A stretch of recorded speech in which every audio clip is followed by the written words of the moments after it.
Hello, Matthew. Thank you for your very insightful look into the history of the Honeycrisp apple. And, I think the sort of lessons we can take away from that are interesting, with decreases in quality as things get more popular, and, how we can tie that into what's going on in our world.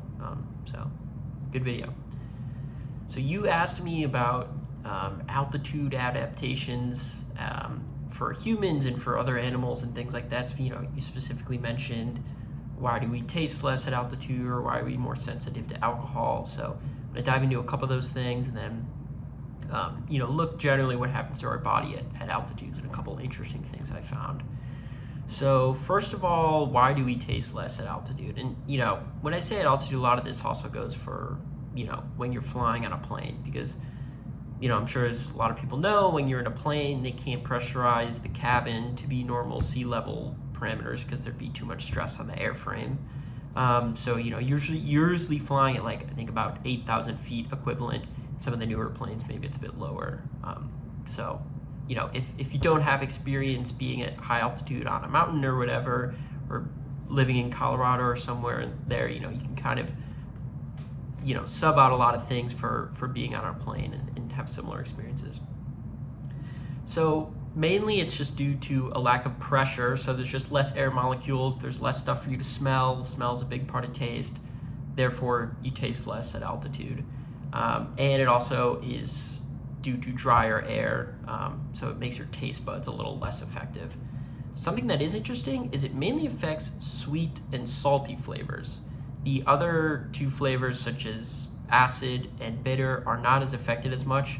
I think umami is also sort of affected more by being at altitude, so similar to sweet and salty.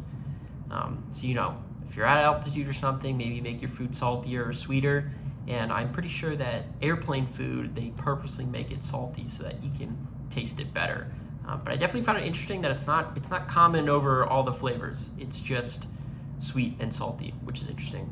So I did some digging on this and I couldn't find anything, but I think an interesting research topic for, I don't know what type of researcher, but would be to go out to high altitude populations like in the Andes, in Tibet, maybe even in Colorado, and see if they're like salting their food or making their food more sweet because they're at a high altitude. Like, for example, if I went up to the Andes and I took someone's food that they made and then run back down to sea level and eat it, would it taste like really, really salty to me?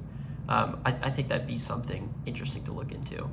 I couldn't find if anyone had done any research about that to see if, like, people had high blood pressure because they were eating more sodium or whatever, but I couldn't find anything like that. But I think that would be an interesting thing to research.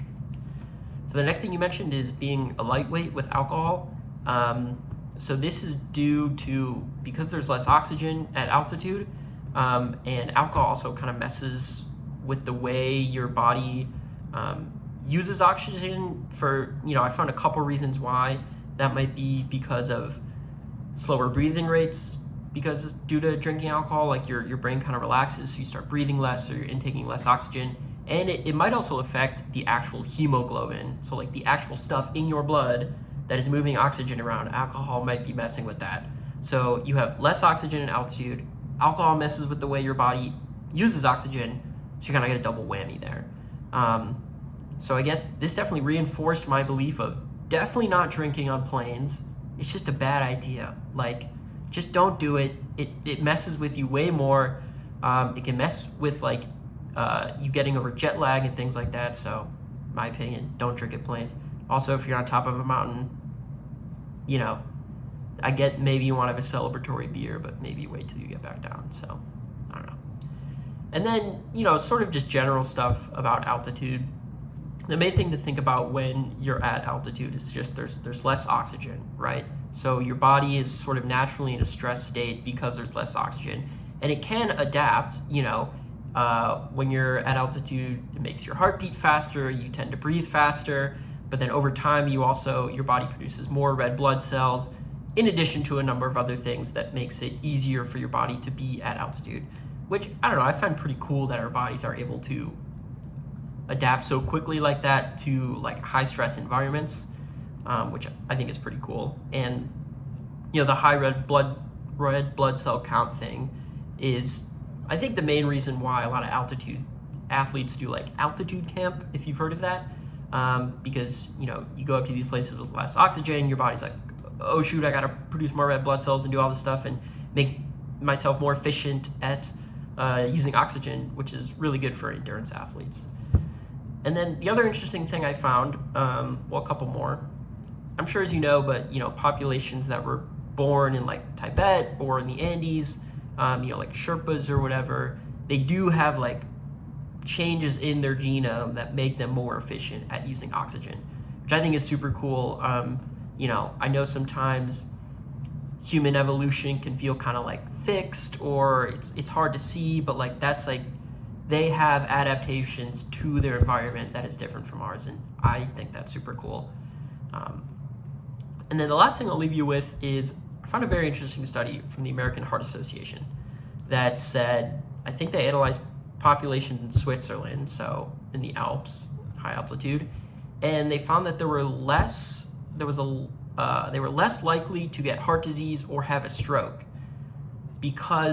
likely because of those adaptations to high altitude, which is interesting because, you know, if you put the human body in a stressful state, right, maybe being born at a high altitude or whatever, you would think that you would have worse health outcomes. But it sort of turns out that the body kind of over adapts, or maybe not the body, but you know, in those populations where their genes are different, like there's really, really hard selection pressures to be better at using oxygen and things like that. So I just think it's kind of cool that people born in less oxygenated environments actually might have better like heart outcomes and things like that.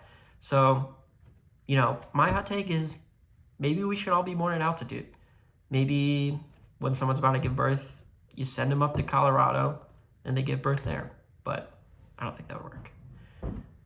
Anyways, my question I'll leave you with is, so I'm building this Lego I got for my birthday. Show you the progress I have. Bang, almost done. And I guess I'm just sort of curious from an engineering perspective. I know a little bit about the history of Lego, but like, how do they balance making it fun to build, but you know, not making it a million pieces? Like, how do they know when to combine pieces, when not to combine pieces? You know what I mean? Because if you were building this for efficiency, you'd probably just make a lot of it, you know, more combined. So I think that's sort of an interesting thing that they have to balance when designing this. So yeah, that's pretty much all I got. See you later.